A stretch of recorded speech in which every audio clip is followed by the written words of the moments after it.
This is the Horse Radio Network. This is episode 1307 of Horse Tip Daily, your almost everyday morsel of helpful hints, useful facts, and practical techniques for horse folks. Brought to you today by Equestrian.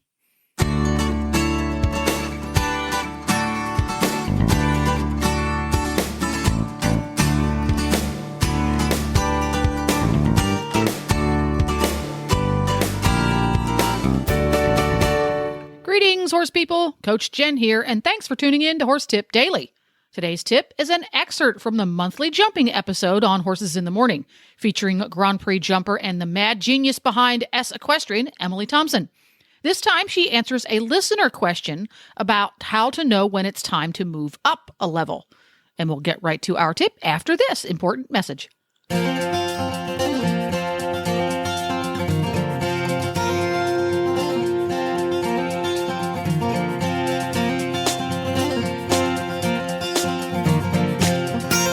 Jen here, host of the Horse Tip Daily Show on the Horse Radio Network. The way consumers interact with the brands they have trusted for years and those they are about to fall in love with for the first time is becoming more and more mobile, literally, and will continue to do so for the foreseeable future. Podcasts or internet radio shows like this one combine the new consumer preference for on-demand information and entertainment with the power of niche market audiences. Advertising on the Horse Radio Network podcasts allows you to reach the equestrian consumer using today's preferred on-demand delivery system. It's cost-effective and flexible, able to reinforce your existing marketing and social media strategies. To learn more about advertising on this show or any of the shows on the Horse Radio Network, contact us at 859-951-2022 or you can email us at glenn@horseradionetwork.com. That's Glenn with 2 N's at horseradionetwork.com. Come and join the Horse Radio Network family. You'll enjoy the ride.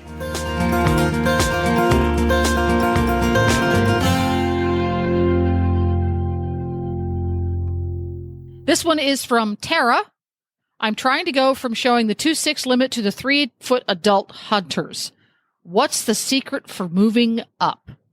That is a hard one. That you think, okay, it's not a huge swing, but that really is one of those It's a lines. big jump, isn't it? It is a big jump. It really is. It's a big jump for the footage on the lines and the oxer. I would say, to be honest, in any move up, whether it be jumpers, hunters, green horse, whatever your sort of next step is, it is going to come down to your basics. It's not elusive. It's about rhythm and balance.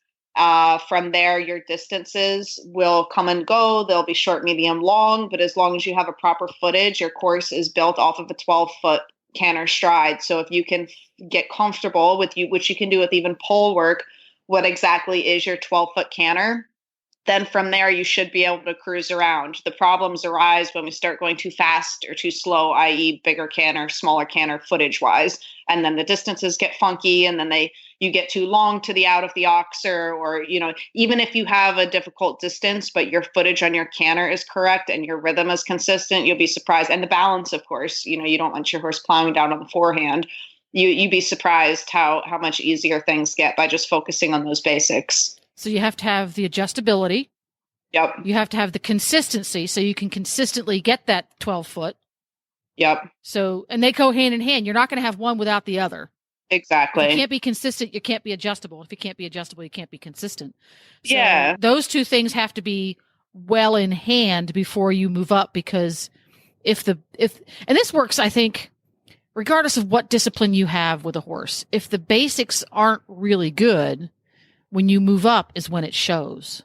That's when it shows, exactly. And they're more like symptoms. So it's not necessarily learning the 3-foot jumps. It's learning the in-between parts and the bigger jumps, like you're saying, expose that. And you say, oh, okay, like you can practice it with cavaletti, though, getting the adjustability and rideability in your canter to hold that 12-foot canter and feel that you're moving positively forward with the rhythm rather than pulling and waiting.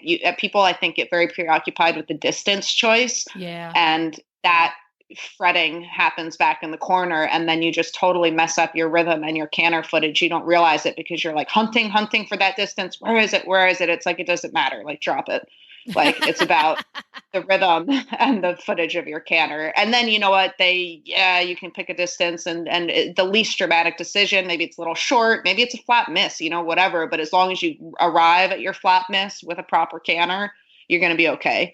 And that's where I think people get sidetracked with this elusive. They want to gallop up to the perfect distance, and it's the cart before the horse a little bit. Yeah. You got to have the perfect gallop before you can get the perfect exactly. And then they come to you. Yeah, exactly. On that note, I want to put this out there before we do our next question. I tried a new exercise with Nudgy Nigel this past week. Oh, nice. And backstory: Nudgy Nigel came to me with good basics, but some real emotional issues when it comes to jumps. He just wants to rush at them madly, and then he either flies over them in a heap or he stops dead. One of the two. No, he gets scared. Both, yes, he gets scared. And Emily has helped me a lot with various and sundry suggestions. And I've been following those suggestions. And each time I get to do the show with Emily, I get some more. So I tried this past week, and I found it very, very useful. As soon as he sees the jumps move in the arena, he knows we're going to have another jump school. So he gets into his emotional state. So he's rushy. He wants to be rushy. And when I struggle to bring him back and keep him balanced, what we end up with is in a little bit of a tug of war, and he gets behind the bit and we just plow through things, and it's not pretty at all. He's like, I told you. Yes. I told you it was going to be bad. I told you. That's exactly what he's saying. You were there, weren't you? I know. I got a few of those too. You got to do this. So what the emotional fretters getting ahead of themselves. So I set up on the two long sides of my arena, a set of trot poles on one side and a set of walk poles on the other side, and walk through the poles, continue straight for three or four strides, pick up trot, cross the short side, trot down the trot poles, and then immediately out of the trot poles, come back to a walk. And the first time, of course, he dove his nose into his chest and massively rushed through the trot poles. And then we could come back to a walk on the straight, continue walking through the short side, pick up the trot on the straight. So I continued that. The second time he went through, he says, oh, she's going to make me walk as soon as I'm done with these trot poles, so I may as well get ready for it now. And I can see a little light bulb come on in his head. He's a smart boy. Yeah, he's like, oh, she's going to tell me, because he loves to walk. He thinks that's great. Oh, she's going to tell me to walk. And by the time I went through the exercise the third time, he was absolutely balanced on a loose rein through the trot poles. He went, dang. Oh, that makes you feel good. Yeah.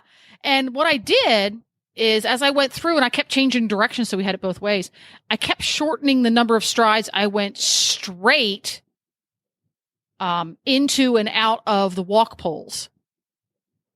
So we would walk out of them, and I would pick up a trot after 2 steps instead of 4. And I would continue trotting until 2 steps before the walk poles. So he had to stay balanced through those transitions, walk trot to walk trot, because the walk poles were in his way. They were right there. That's really smart for sure. And you can take that same thing then to like little jumps, do the canter, or even, they can walk over a little cavaletti too, to understand like it's not a speed game. And, or even the canter to the trot. Totally. That's if once you get his brain thinking that way, because a lot of those rushers, they're overachievers and they want to do a good job. But when they make the mistake, then they think too fast and far ahead, and then they jumble it all up. And we do the same thing. Yeah. Like the question that we have from Tara about the moving up. I mean, that's essentially what we do as riders. We're like, okay, we got to get out there and we got to do this and we got to do that. And it's like, no. You just need to do the stride that you're in. Yes. And make sure it's 12 feet long. There you go. You don't need to change anything, dear. It's just fine. Exactly. But we all, we're like Nigel. We are. I feel like Nigel on course sometimes. I'm like charging down to the jumps like it's a triple. I'm going to start running because my horse is green. It's just like, settle down, lady. Like, how did you get inside my head, Emily? How did you do that? I know. That's me, man. I'm a charger. Like if I get nervous or jumpy, you're like, I didn't even know that horse could go that fast. Like, what is she doing? There you go.